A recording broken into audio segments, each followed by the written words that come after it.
Did you ever buy a heater hose from the local auto parts store? It was always smooth, no ribs, sometimes red or green, not even black.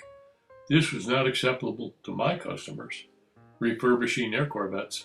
In the 1970s, we would buy 50-foot rolls of heater hose from our local franchise GM dealer. Over time, we received 4 different patterns of ribs. Obviously, GM was not relying on just one manufacturer for their supplies. Years later, I received a phone call from Mr. Ken May, now retired, but then the head of all GM warehousing and distribution. He graciously offered to provide me with many genuine GM blueprints. I was initially apprehensive that I would be a party to violating GM's intellectual property, and therefore save some of the large hand-printed envelopes. They even had GM's own postage meter imprints.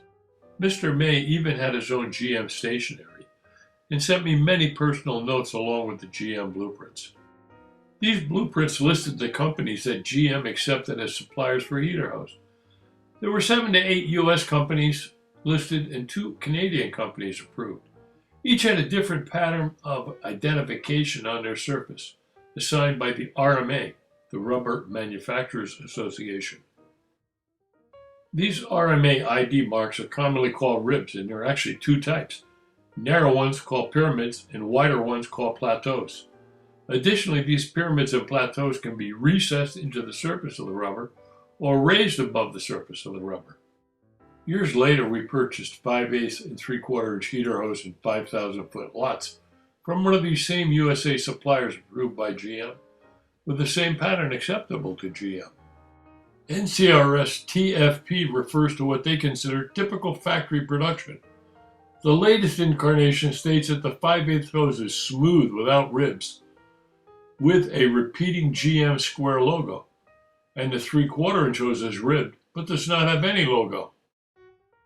Their justification for the lack of ribs is that the GM logo identifies GM as the manufacturer. Apparently they don't realize that GM had their own RMA code. Perhaps someone will ID the GM plant that produced the TFP smooth heater hose with logos. I've only found 2 dated photos that show GM logos. Purely authentic photos are few and far between. One is in the 1967 Motor Trend magazine. The other is in Nolan Adams Volume 2 on page 355. If this was so typical, why aren't there more dated photos?